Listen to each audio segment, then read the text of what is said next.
നമസ്കാരം. യുവതിയെ ബലാത്സംഗം ചെയ്ത് നിർബന്ധിച്ച് ഗർഭഛിദ്രം നടത്തിച്ചെന്ന കേസിൽ രാഹുൽ മാങ്കുടത്തിൽ എംഎൽഎയുടെ അറസ്റ്റ് തടഞ്ഞ നടപടി നീട്ടി. ഈ മാസം 21 വരെ അറസ്റ്റ് ചെയ്യരുതെന്നാണ് ഹൈക്കോടതിയുടെ നിർദ്ദേശം. കേസ് വീണ്ടും കോടതി ഈ മാസം 21 പരിഗണിക്കും. അതേസമയം കേസിൽ പരാതിക്കാരിയെ കക്ഷി ചേർത്തു. പരാതിക്കാരിയെ കക്ഷി ചേർക്കാൻ കോടതി അനുവാദം നൽകി. മുൻകൂർ ജാമ്യ ഹർജിയിൽ തീരുമാനമെടുക്കുന്നതിന് മുമ്പ് തന്റെ ഭാഗം കൂടി കേൾക്കണമെന്നതായിരുന്നു പരാതിക്കാരിയുടെ ആവശ്യം. കേസിൽ പരാതിക്കാരിയായ തനിക്ക് നേരെ വലിയ സൈബർ ആക്രമണം നടക്കുകയാണെന്നും ഹർജിയിൽ ചൂണ്ടിക്കാട്ടിയിട്ടുണ്ട്. കേസുമായി ബന്ധപ്പെട്ട് നിരവധി കാര്യങ്ങൾ കോടതിയെ അറിയിക്കാനുണ്ടെന്നാണ് പരാതിക്കാരി കോടതിയെ അറിയിച്ചത്.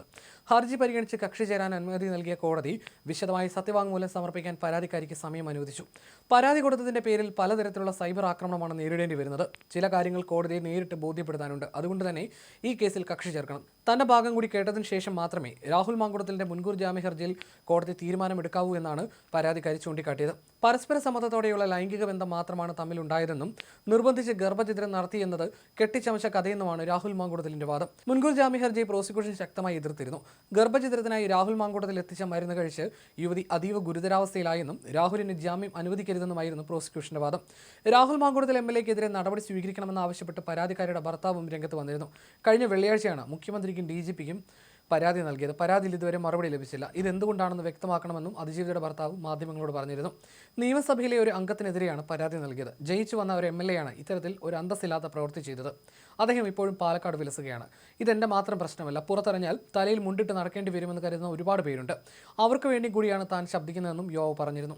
എന്റെ പരാതി കേൾക്കാൻ മുഖ്യമന്ത്രിയും പോലീസ് മേധാവിയും തയ്യാറാകണം. എനിക്കും എന്റെ ഭാര്യയ്ക്കുമിടയിലെ പ്രശ്നം പരിഹരിക്കാൻ വന്നു എന്നാണ് രാഹുൽ കോടതിയിൽ പറഞ്ഞത്. അങ്ങനെയെങ്കിൽ എന്നെ കൂടി വിളിച്ചിരുത്തി സംസാരിക്കല്ലേ വേണ്ടതെന്നും എന്ത് സന്ദേശമാണ് ഈ എംഎൽഎ നൽകുന്നതെന്നും പരാതിക്കാരിയുടെ ഭർത്താവ് ചോദിച്ചിരുന്നു. രാഹുൽ മാങ്കുടത്തിൽ തന്റെ കുടുംബജീവിതം തകർത്തെന്ന് ചൂണ്ടിക്കാട്ടിയാണ് അതിജീവിതയുടെ ഭർത്താവ് മുഖ്യമന്ത്രിക്കും ഡിജിപിക്കും പരാതി നൽകിയത്. രാഹുലിനെതിരെ BNS 84 പ്രകാരം കേസെടുക്കണമെന്നതായിരുന്നു പരാതിയിലെ ആവശ്യം. നിയമസഭാ തിരഞ്ഞെടുപ്പിൽ രാഹുൽ മാങ്കുടത്തിൽ പാലക്കാട് വീണ്ടും മത്സരിക്കുമോ എന്ന ചർച്ചകൾ സജീവമായിരിക്കെയാണ് എംഎൽഎക്കെതിരെ പരാതിക്കാരിയുടെ ഭർത്താവും രംഗത്ത് വന്നത്. വിവാഹിതയാണെന്ന് അറിഞ്ഞിട്ടും രാഹുൽ തന്റെ ഭാര്യയുമായി വഴിവിട്ട ബന്ധം സ്ഥാപിച്ചെന്നാണ് പരാതിയിൽ പറയുന്നത്. തനിക്ക് വലിയ മാനനഷ്ടമുണ്ടാക്കുകയും കുടുംബജീവിതം തകർക്കുകയും ചെയ്തു. മാതാപിതാക്കളുടെ ഏക മകനായ താൻ നാട്ടിലാണ് താമസിച്ചിരുന്നത്. ഭാര്യ ജോലിയുടെ ഭാഗമായി ഒറ്റയ്ക്കായിരുന്നു താമസം. തന്റെ അസാന്നിധ്യം അവസരമാക്കി രാഹുൽ പരാതിക്കാരിയെ വശീകരിച്ചെന്നുമാണ് പരാതിയിലുള്ളത്.